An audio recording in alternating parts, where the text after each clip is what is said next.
It is an With evil launch. It's an underground launch complex in a nuclear-powered private island. We're powered exclusively by nuclear and solar powered. We got the plans from Dr. No, who was trying to launch to other worlds, but James Bond thwarted his plans. We took over his facility and combined it with Thunderball. So we're yeah, living inside of a volcano where we're going to be launching rockets to other worlds soon. that's great. I would think you'd go geothermal there, but Well, who says to we're? I'm to not. I to mean, to maybe each we his own. are, but you got Yeah, to could stay. be. Stay tuned for face. We're not releasing all the info. I'm just saying that we're doing solar and nukes, but we love geothermal. I Yeah, mean, good. we kind of have our like canoes buried underground so we can keep their cells cool. So it's kind of like a low tech geothermal.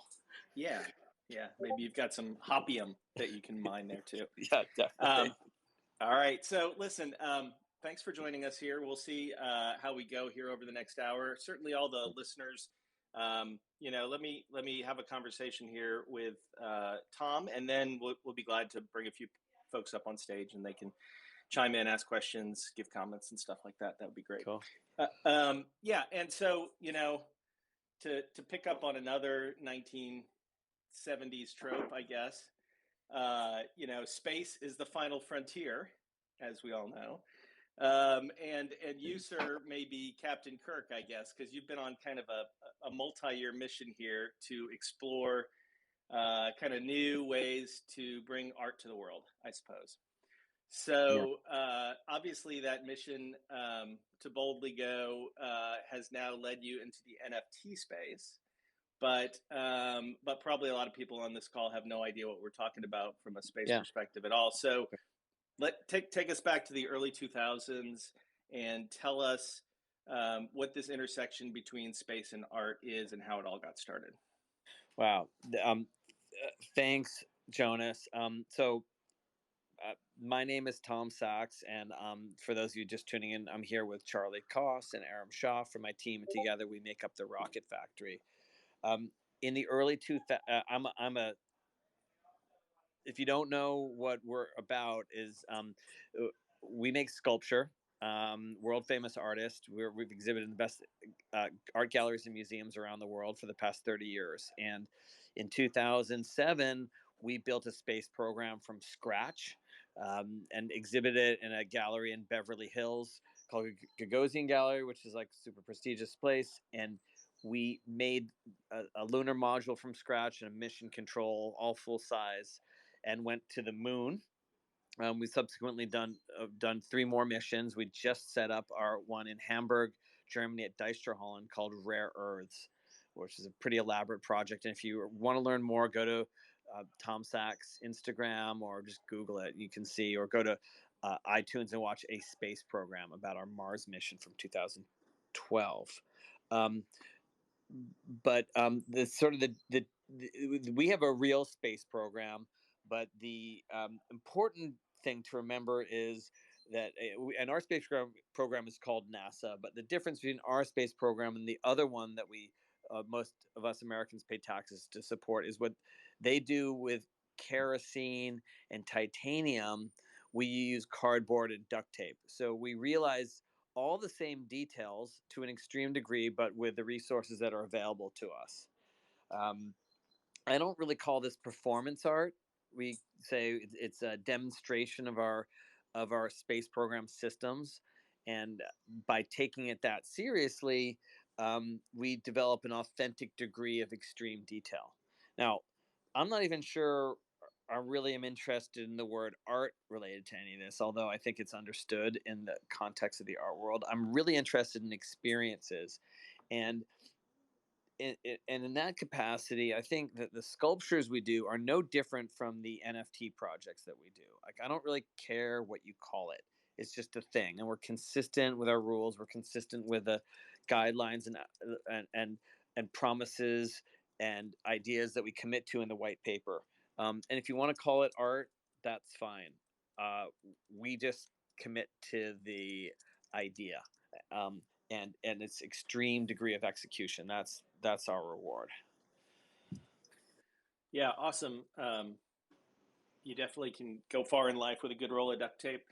Um, Yeah, and so this is thrown me on an angle here related to yeah, experiences. I think I'll put that one away and save that just for a little later in the conversation sure. here. But I think that's really important. One of the experiences that you've shared in videos from the early 2000s is space camp. Um, Yeah. is that still going on with your team? Do you still get trained up in order to run these experiences? Absolutely. We have a physical fitness um, program routine. It's called Space Camp. It's always changing. So the program of 2012 is a little different from the one of 2021, but it is still always based on the five essential exercises, which is a deadlift, a lunge, a pull up, and an ab wheel, and a put and a push up, and different modifications of those. Recently, we've been using medicine balls, which we call planets, for those activities. Mm-hmm. But we are very committed to this. We are a professional uh, athletic team. Our sport is sculpture, and we do a lot of training to support it. We even So have our own like equipment and apparel collection that we rock when we wear this stuff. yeah, so when somebody goes to a one of your performances, uh, one of your experiences that they're going to attend for Rare Earth, for example, here in Germany, they're going to watch you do what? Well, so we don't say performance, we say live demonstration of our Demonstration. space Sure. program systems. And we even have a Yep. swear jar. If not you, but if any one of us say performance, you have to put it €1 in the swear jar. The swear jar's name is Leatherface. And what we do is we demonstrate all of our systems. So we do have a launch protocol, landing protocol. The astronauts get suited up in spacesuits. They do an extravehicular activity where they like do mining on other worlds. They bring those elements back. They sometimes even refine those materials and extract the gold from them. Um, and all this stuff is in real time. Our spacesuits are sealed, so they have air being pumped into them. They're really hot, so they've got liquid cooling garments. Everything's done to a really extreme degree of detail. And I said it before, but I'll say it again. Like our reward is realizing all those details. In fact, I had a, a conversation with Buzz Aldrin, the second guy to walk on the moon, and I said, and I was so starstruck because it's kind of an achievement. And I didn't know what to ask him, so I nerdlishly asked him, "Hey Buzz, how do you deal with the condensation side of the space helmet?" And he said, "Tom, your space program isn't real.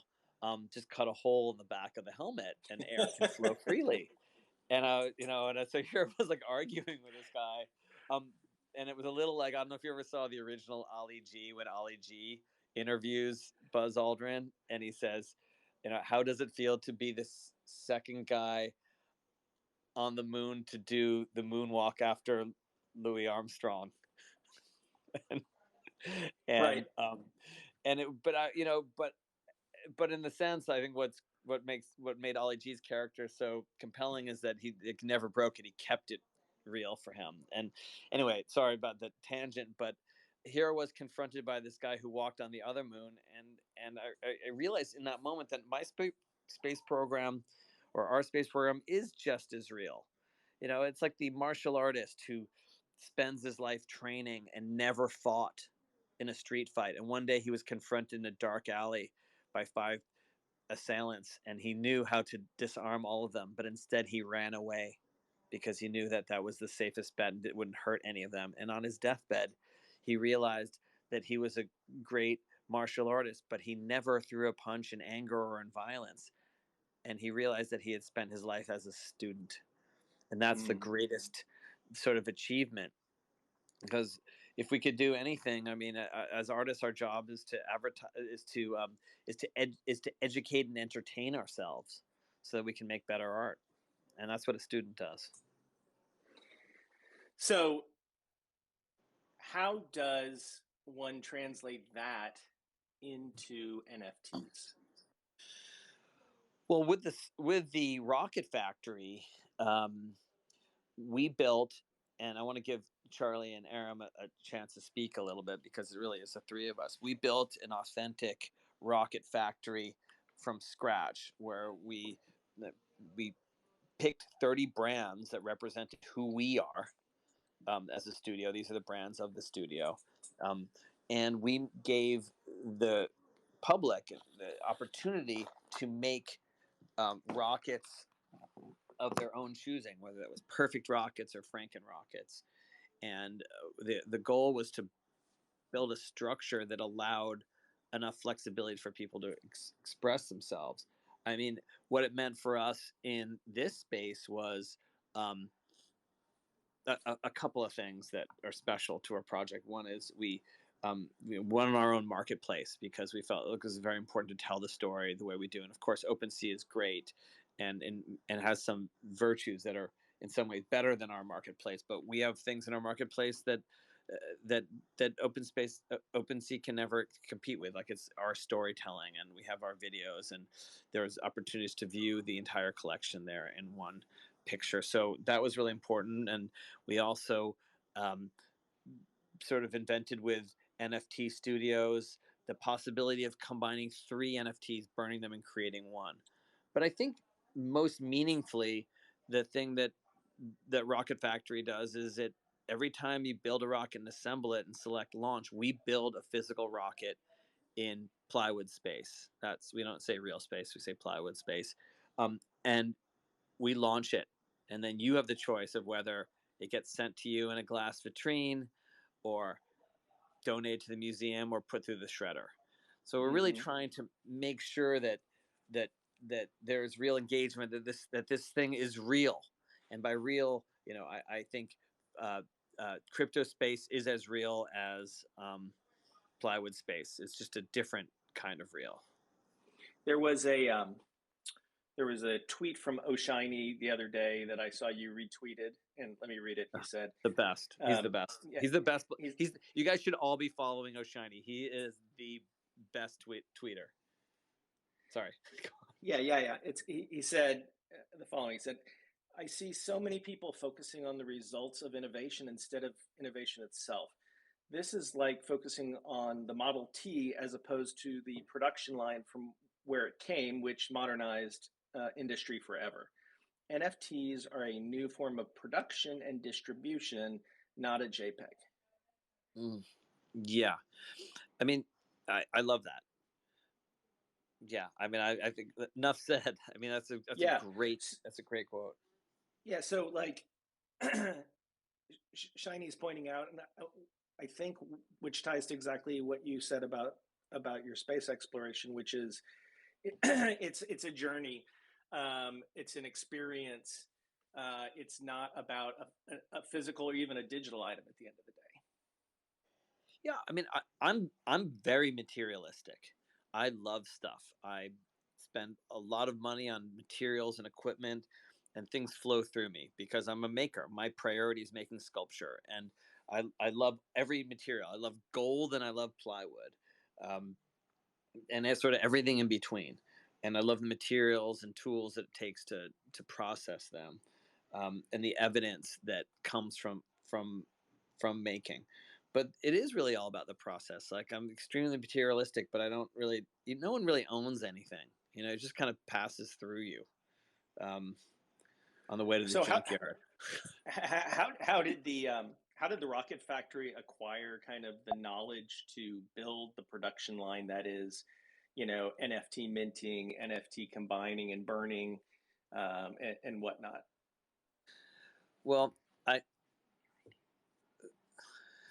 Aaron, why don't you No, I get mean, some I was advice? gonna say, like, I think it just came about so authentically from how Tom approaches sculpture already. So it comes from process. It comes from people getting to participate in the making of it and the Yeah. experience of it. And I think that's what makes it such a great reflection of the studio's values and ethics. And I think that's how we got to where we're at with it, is we stayed true to the things that we've already been building on at the studio, and thought of how we bring that in a really authentic way to this new space that we really admire. Yeah, I think it just occurs to me that like you can't get away with just chewing gum, duct tape, and cardboard when you're building a NFT marketplace, for example, right? So the Sachs team has to evolve in the tools that it has, that it brings to the table. It has to dive deeper into the same technology that NASA's using to launch rockets, right? It's got to start programming stuff, and maybe you've been doing that all along, but it's a big leap forward for you guys on this kind of project.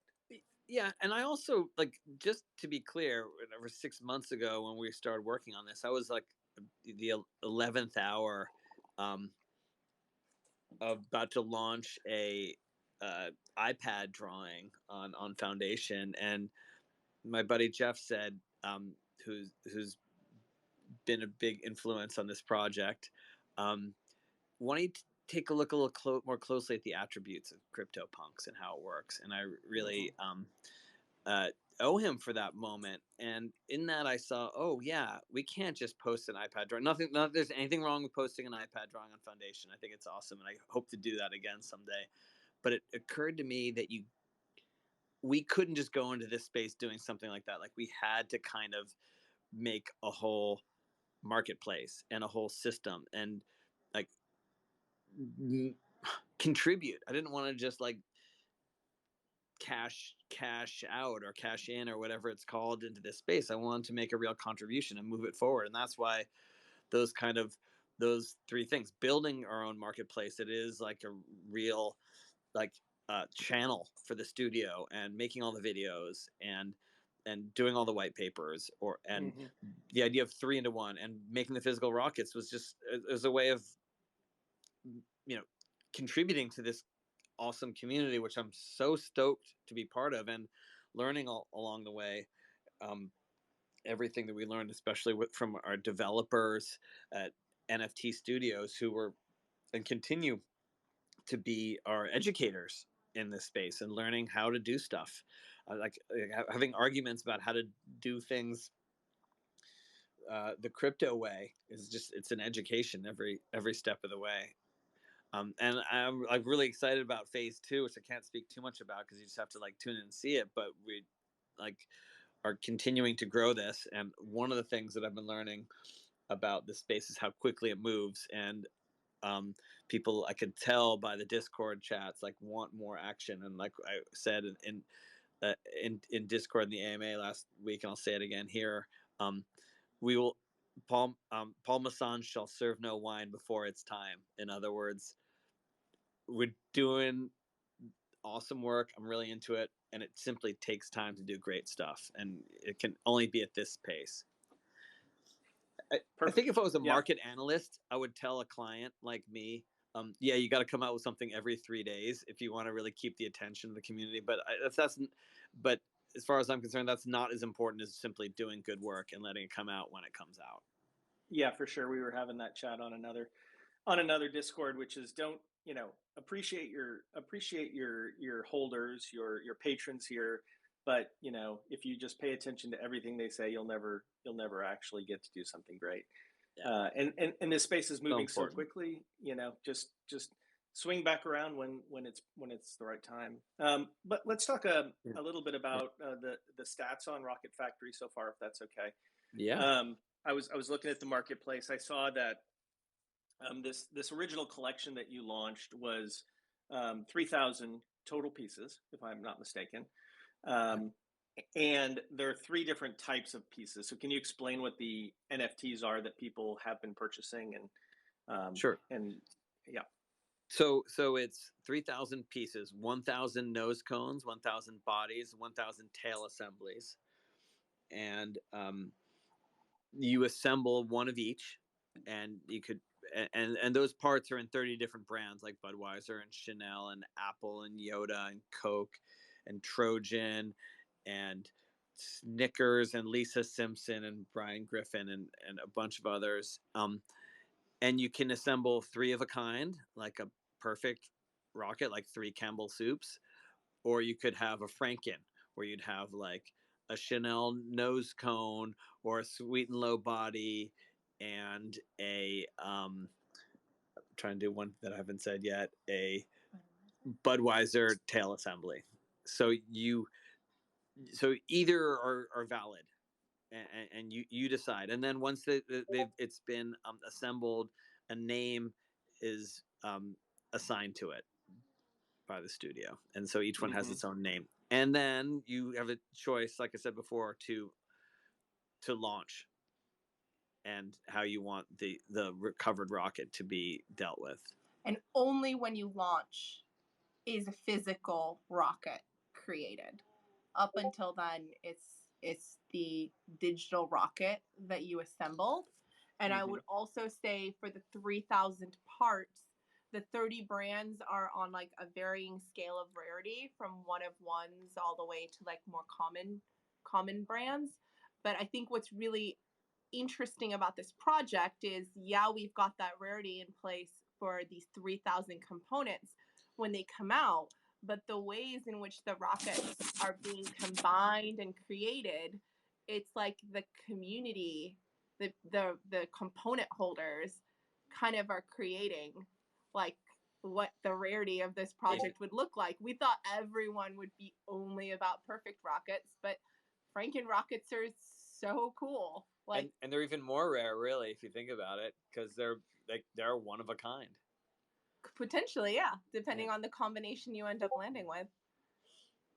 And I saw that there was 59 Franken rockets that have been built so far, according to OpenSea, I think, and almost 400 perfect rockets. So I was a little surprised at that. Yeah, we had endless debates, like up till 3 a.m, fighting over, like, we were gonna have it be only, you could only do perfects, and we Charlie, maybe you want to speak to this, but we fought tooth and nail. Do you remember? I think it was. I mean, yeah, I was always the strongest advocate, I feel like, for the Franken rockets, because thank you, Charlie. And I don't know if we ever got to the point where we weren't gonna allow them, but we were always, I mean, we just never knew what people's preferences were gonna be. And to me, it was always about the Franken rockets. I always wanted it to be a reflection of who I was. And so during the development of the project, I was always trying to think of like formulating a self-portrait of myself through these brands. And I felt like other people would resonate with that sort of thinking. And so, for me, it was always like a McDonald's nose cone and a Marlboro body and a Budweiser tail, because that is pretty much, if you are what you eat. But I it was almost impossible for us to imagine what people's preferences were going to be, and it was an incredible debate that we never settled, and it still is today surprising what people are deciding. And every time a rocket's minted and we see it come across, it's always fresh and interesting. And I think there's validity to both. I think some perfect rockets and some Franken rockets are a cut above the rest, and I don't know. It's just very interesting.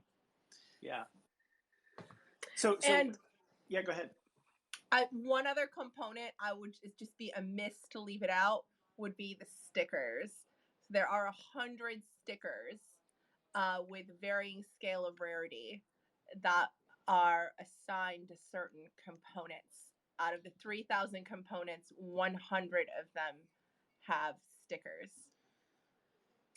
Yes, and that's another form of rarity. And of course, rarer, there are more.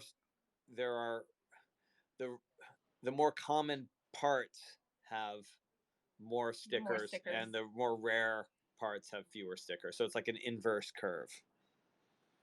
But do rare rockets go higher in the sky? Maybe in our minds. So let's talk about money here for a minute, because I guess that's why we're all here, right? Yeah.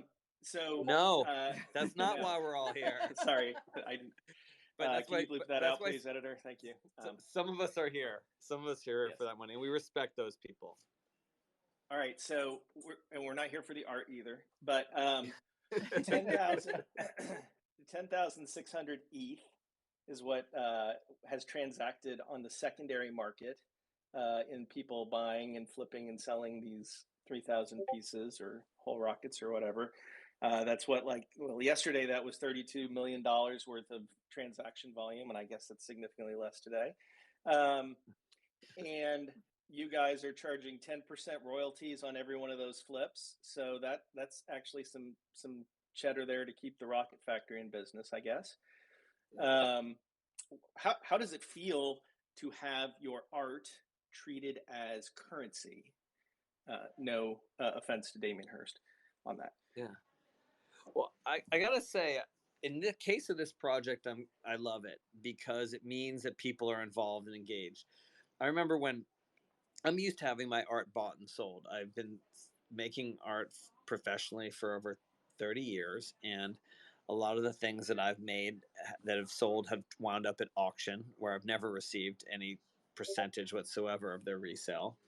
And um, uh, it's been a lot of movement in the auction marketplace. You can look it up. Um, and I always felt kind of heartbroken when someone sold my art for which I made using blood, and they sold it for money, that they liked money more than my art. I was always really insulted by that. And I remember even once confronting a collector saying, if you like money more than my art, like, we can't be friends anymore. And I remember like having this breakup, and I felt kind of bad later because I'm sure it was like, so either death, divorce, or whatever. I think it's death and divorce are the only two reasons, or taxes or whatever. But I'm sure he had his reasons, and I kind of felt bad about being a dick, but not really, because fuck him. But in this case, I'm more like psyched because this market's all about trade. Trade's an important part um, of what this project's about, swapping Yeah. parts and building. And that there is that 10% integrated means that we can spend money building these 3D rockets, launching them, having events like the one we're going to have next week in Paris. It's going to be epic. And like, that's I think it's part of this, and it's really changed my whole perspective on everything. I mean, I still like each one of these. If you look, they're so meticulously hand painted. It kills me. Like, we can do so few in a day, and but I love it, and it's going to be great when we spend many hours painting one of these rockets and someone puts it in the shredder. That's like a lucky rocket. Yeah, the ones that get caught in trees and never get recovered. Have you not recovered any yet? No, we're very careful. These things are expensive. People are putting a lot of work into making them. People are putting a lot of money into launching them. I'm going for 100% recovery. I don't want to lose any. I mean, we've had to like break tree branches off and all kinds of stuff. But maybe, Tom, you could explain to those who don't know, after your rocket is recovered, if it's recovered, you have 3 options of what you can do with that rocket. And before, and I was just going to say, before you explain that, can you just explain what it actually means to launch a rocket? I mean, I grew up in the SDs era, but probably a lot of people on here have no idea what that's about. Yeah, so it's a model rocket. It's about 12 inches long, and there's a little solid rocket fuel motor that's ignited with electricity. The rocket launches a couple hundred feet up into the air with like flames coming out of it. A reverse charge happens that shoots a parachute out, and the rocket floats gently to the ground. Um, Sometimes there are other things that happen, like wind, or it gets caught in a tree or whatever.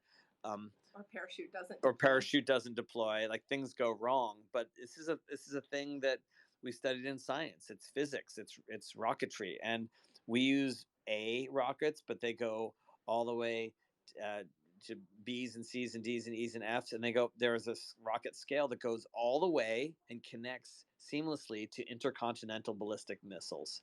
So if you look it up online, you can see that it starts with these and it goes all the way to nukes. and sort of everything in between. Wait, are you telling us what's happening in Spain here now? Like, is this? That laughter is concealing the truth. Oh shit, he figured it out. Yeah. So then, as Aaron's saying, and then what happens after it's recovered? So yeah. So after it's recovered, you are faced with 3 choices. Choice number 1, you keep it for yourself, recovered or not. The rocket, the launch pad that it launched off of, it has a burn mark on it. It has this like plexi museum glass box around it. So with the rocket or without the rocket, if the rocket is not recovered, you can choose to have that at home in your mantle. Deal with it as you will. If you resell that NFT, it is now your burden what you do with that physical rocket. That's option 1, keep it. Option 2, you donate it to the museum, which is a cabinet that we're putting together that will be filled with 100 rockets. And those 100 rockets we will place into some sort of public collection where you, your friends, and anyone else can go visit and look at that rocket. But you just can't have it at home then. But it lives on in posterity, potentially forever. Or the third one is you throw it in the shredder. You don't have to deal with it physically. The NFT, of course, is still yours. It can be traded. You can do whatever you want with the NFT, but the physical rocket is shredded. And then we haven't done that yet, but maybe we'll attach the video of the shredding to the NFT. I think yeah, that'll be fun. What can you say? What kind of shredder you're going to use? Hey Tom, it's Mike. Hey, can Mike. you say the shredder? Yeah, so is it gonna be a big industrial one? So I can't remember the name of the. You've seen those videos on YouTube where they shred like everything, like even bowling balls. That you know what I'm talking about, the really good industrial shredders. That's exactly what I was thinking of. Yeah. But the thing about those is they're really big, and I want to get one that's like the largest thing you could put in it is a laptop, specifically for shredding laptops, so that it's like kind of a tabletop thing. And I've like spoken to a couple of companies that make them, and the functionality that I want is usually reserved for things that are much, much bigger, like a barbecue or like a car tire or something like that. So we're building one custom, and but it'll be cool. Like, keep hands away. You could reach out to the Banksy team on that, maybe. No, the bank. I mean, I think that what Banksy did was funny, but it's like that was like a slim thing specifically for shredding that canvas. Fair. But this is something like you couldn't put a laptop through that shredder. We have one of those shredders. We use it. That's our human resources file in the office. Awesome. Okay, so I guess what I'm curious now to explore a little bit, and Mike, welcome up on stage, and feel free to chime in with any additional questions or I think it's called a knuckle shredder, Mike. I got to find out the name of it, but like, believe me, it's going to be a project and a sick thing. I'm going to go shopping for one for Max Power. Okay, well, we can add that to our ongoing list of things to develop together, because I think this is a real opportunity for something gnarly. Like, one of my greatest memories is my grandfather was a doctor was sawing golf balls in half and seeing all the layers, and that was like one of my early build experiences, was wrecking stuff. So and I noticed it with my 4-year-old, like, little kids love to smash shit because they really just want to affect change, and they're not dexterous enough to make yet. So destroying is the beginning of making. They also love to flush mommy's jewelry down the toilet, so be careful. Yeah, so let's talk about kind of the bigger picture of space here. And I'm curious, do you want to actually go to space yourself? Well, Earth is like a big, warm, wet kiss. It is the most welcoming place for life. The top of the highest mountain, bottom of the deepest sea is more hospitable than anywhere on Mars. So, although I'm curious, I'm really more interested in exploring this world and the all it has to offer. Um, that said, I am an astronaut selection for a space mission with SpaceX and Dear Moon that I'm in sort of final selection stages, so I might have to go. And yeah, and I'm not sure if I will or not, but I do think it's great that they're trying to send artists because artists are great storytellers, and uh, if I don't go, who will speak for Earth?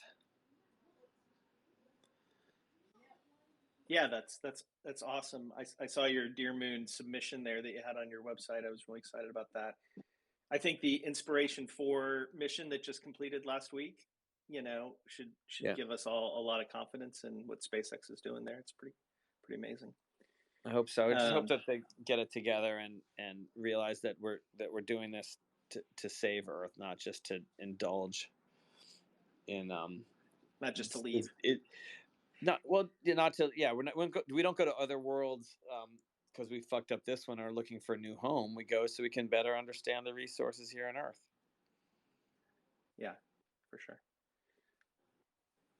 Cool. One of the things I was thinking about is that the space program itself, NASA, SpaceX, these are massively large, centrally controlled entities that really represent almost like the 20th century, the manufacturing line, the peak centralization of society. Like probably the moon mission was peak centralization for all of humanity. More people working on more things in more coordinated effort.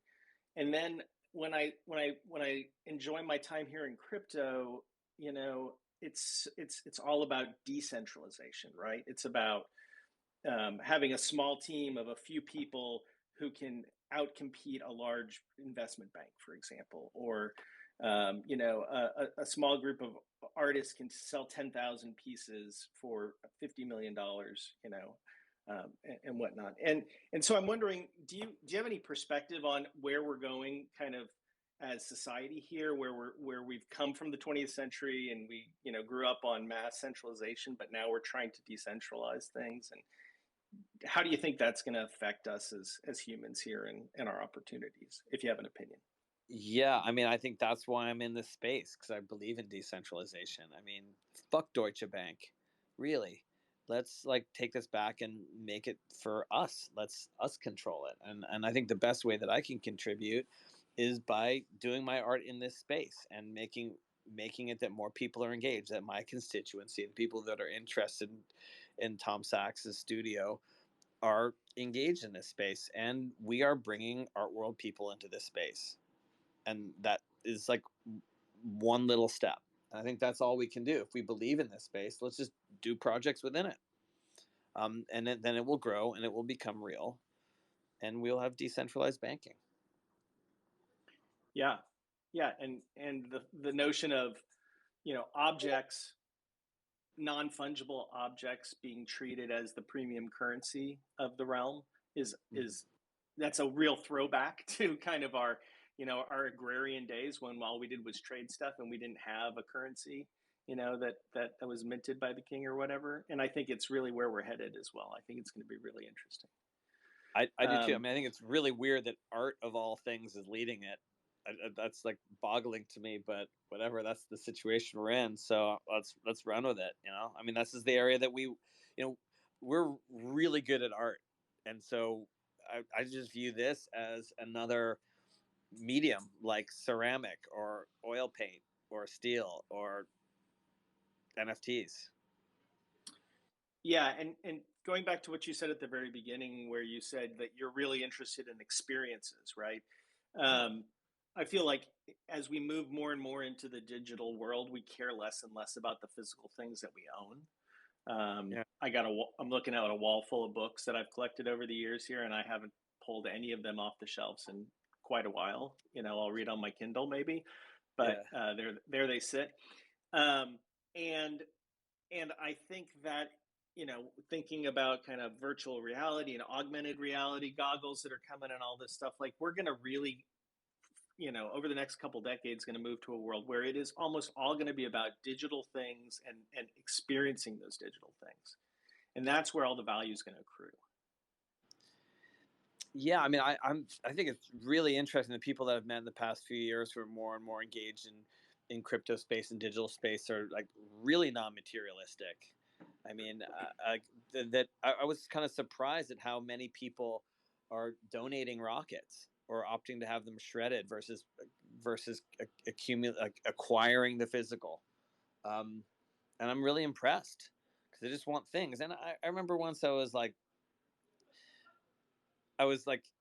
years ago, like renting a beach house in Montauk and with a friend, and it was like preposterously expensive. And I was like, I don't know, man, should I buy a Rolex or rent this beach house with you for the summer because it's the same amount of money? And he's like, you're just gonna lose the Rolex, but you'll never forget the memories that we had together. And he was totally right. And I thought that was like a very beautiful concept.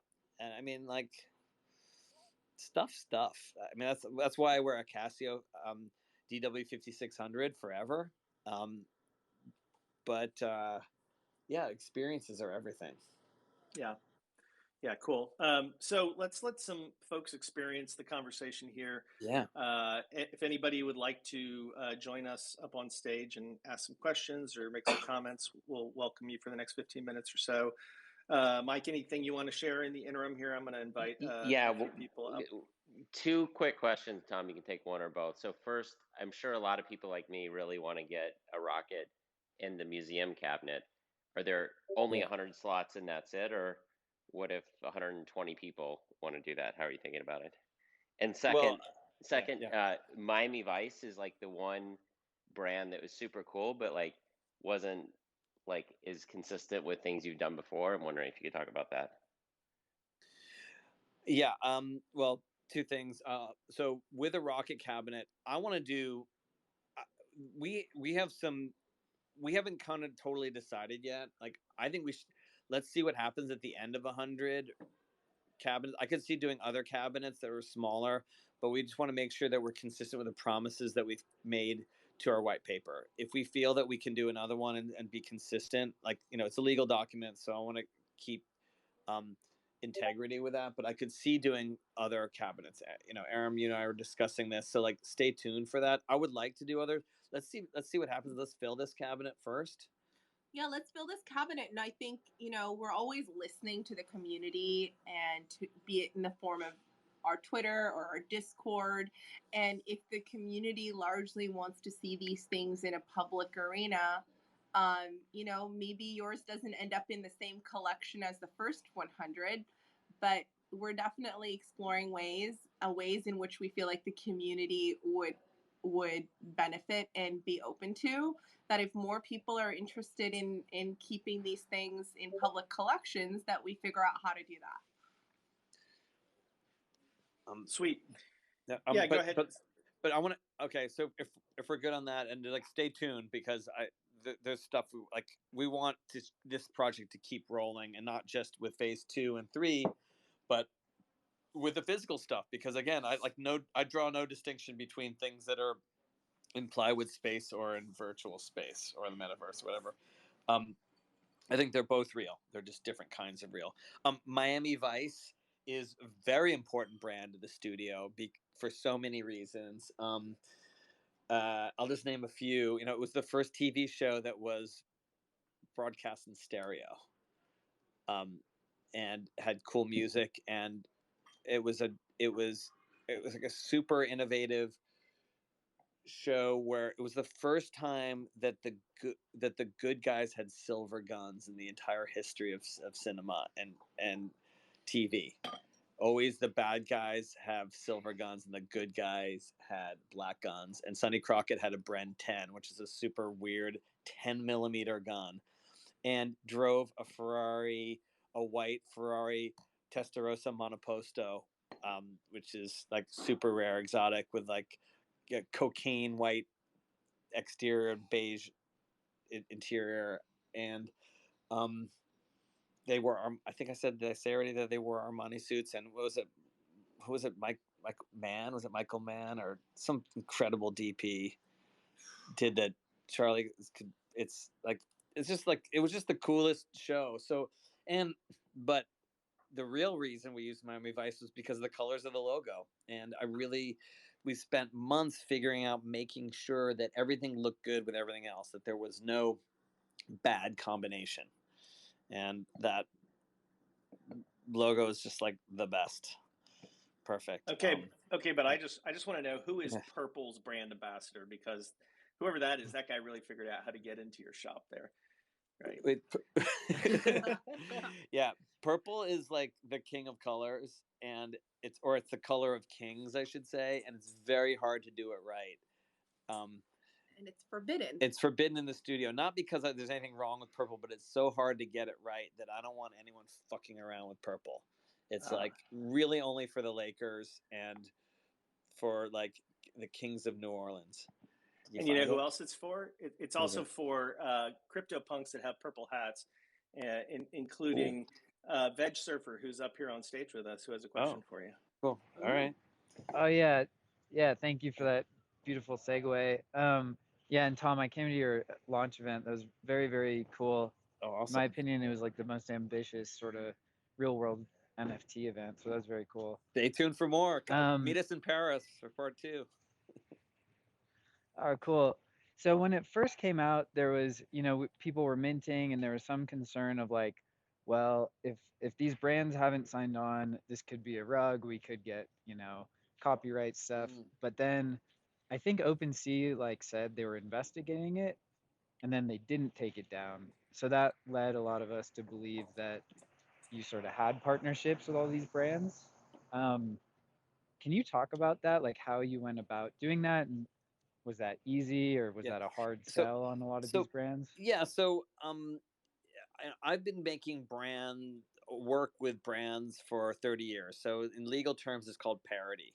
So in other words, like not parody, but parity with a T. And it just means that I've been making McDonald's sculptures for 25, 30 years. So if McDonald's were to come after me in court, it would be like, what took you so long? These have been exhibited all over the world. So for about half of the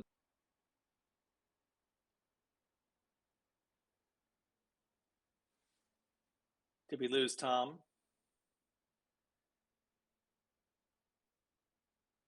Can you guys hear me? The brands in the project, I can't hear Tom. There you go. Oh, can you hear me now? Yeah, you're just back. You just mentioned McDonald's. Yeah. Oh yeah. So I'm sorry. So a phone call was coming and it rubbed over. So I've been making sculptures with McDonald's for 25, 30 years, and if they came after me in court, it would the judge would say, would argue for, or the defense would argue for parody, meaning what took you so long to come after me, right? So so for about half the brands, I've been making things with Chanel and McDonald's and NASA, Hermes and Tiffany. So many of those brands have been working with, so it's already kind of we have existing relationships, so to speak, even if we don't have formal relationships. And then a lot of the other brands are kind of I don't know. I sort of it would take the cues from those first ones. It wouldn't like look good for them. And then some of the brands like Budweiser, for example, have just hopped right on board. They bought a rocket and are using it for their Twitter avatar. And when they tweeted about it, they tweeted just 3 rockets emojis, and it was like their biggest tweet of all time or something in their history, something crazy like that, just because people are just psyched about it. So I think I have a lot of experience with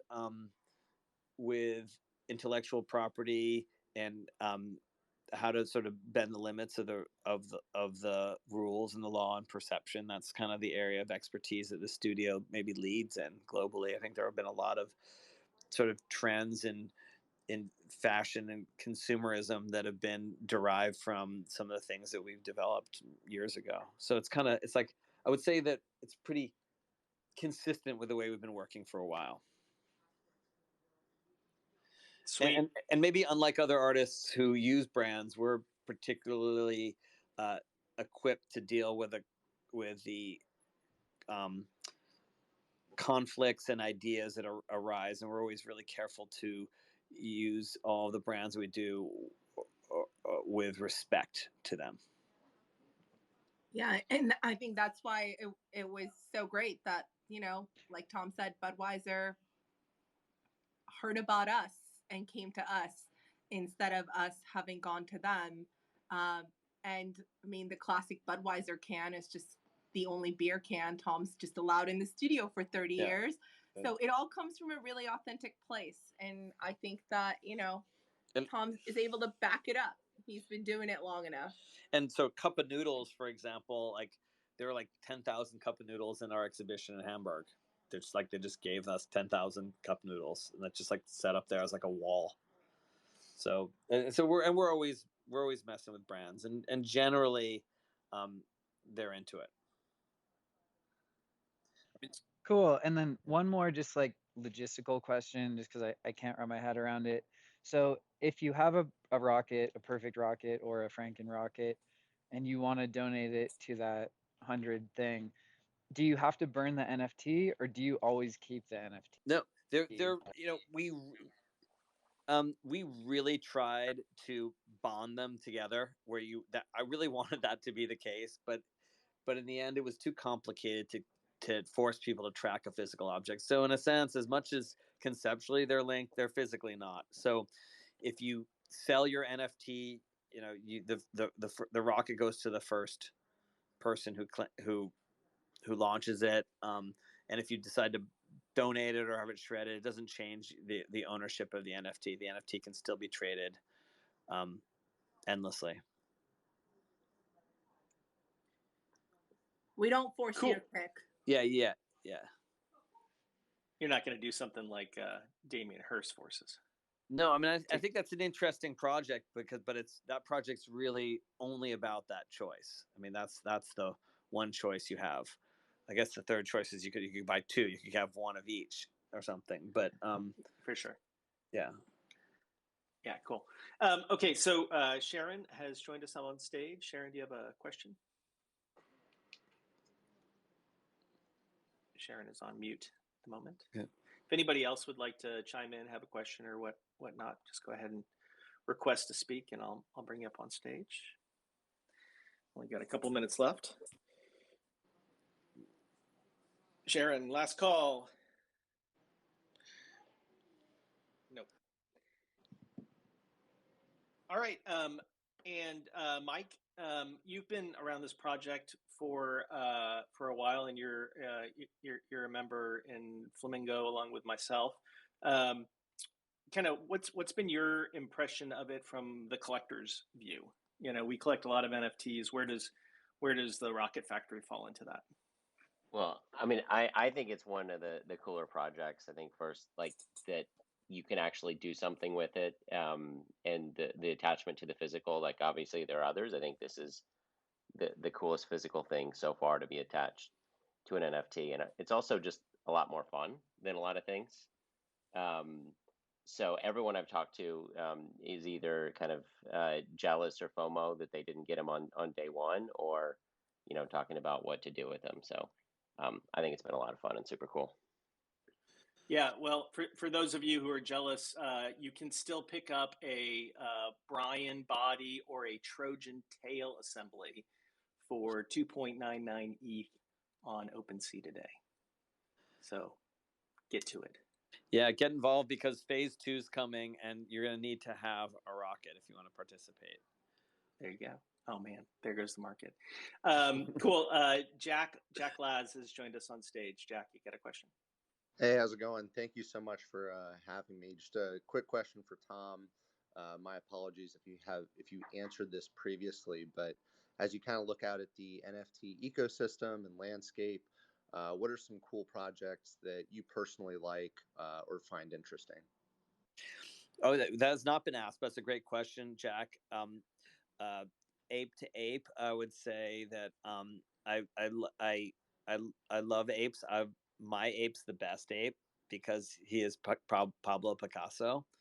So I've enjoyed the community around that. My absolute favorite is Zen Bonsai NFT, because I'm into the tea ceremony and I just love the complexity of the attributes, and how well it's rendered. And I think that I mean, I don't know if it's like um, a good investment or not, but I think it's just fun to play around with it, even if you don't own it. I think it's good to play with the attributes and hunt. Um, but without a doubt, CryptoPunks is still worth looking at always because of the attributes. And really, like, Mike showed me um, CryptoPunks months ago, but it wasn't until I really dug into the attributes that I understood its connection with the work of Saul LeWitt, that sort of one of the lead figures in the conceptual art movement, because his project from 1974, Incomplete Open Cubes, which was like a sort of a drawing of all the different um, permutations of a cube with one part missing or more than one part missing. And when I saw CryptoPunks in the light of Incomplete Open Cubes, I saw a work of art that could only exist with a computer, with 10,000 um, different punks with many more possible permutations. I don't know if anyone's calculated how many CryptoPunks are possible with all of the attributes that exist. I'd be curious to know what that number is. I'm sure it's way more than 10,000. Um, uh, it's a project that could only be viewed as a computer. And the reason why I'm interested in this space is because we're doing things that you can only do with a computer. Even in my project, which is much, much smaller, you couldn't really view all those graphically. It would just be too big. We did it. We laid it out. It's just like too big of a graphic. It's annoying. It would be the size of like the side of a building, if you wanted it to be legible. And but by searching and by creating fields and sorting mechanisms, it's something that I could relate to. So yeah. That's awesome. Yeah, thank you so much, and looking forward to assembling my own rocket here soon. So Oh, appreciate it. awesome, Jag. Yeah, cool. Get involved. Hey, if anyone knows how many possible CryptoPunks are out there, please let me know. I'm just curious. I haven't done the math. I know I can do it too. You got it. Okay, so here we are. We're an hour into this conversation, and I think we probably could go on for longer, but let's wrap it up. Thank you, Tom, for your time here today, for you and your team. Appreciate everybody joining us here on this Flamingo Friday. And any last words, Tom, you want to share? Well, I just really want to say thanks, Mike, and thank you, Jonas, for hosting this. You're a great host. It's great talking to you. Love what you guys are doing in Flamingo. And I would just say, stay tuned, read our white papers, come launch with us in Paris, and get ready for phase 2. Awesome. Okay, thanks everybody for joining. We'll see you next Friday with another Flamingo Friday. Bye-bye. Thanks, Tom. Thank you. Thank you. Bye. Bye.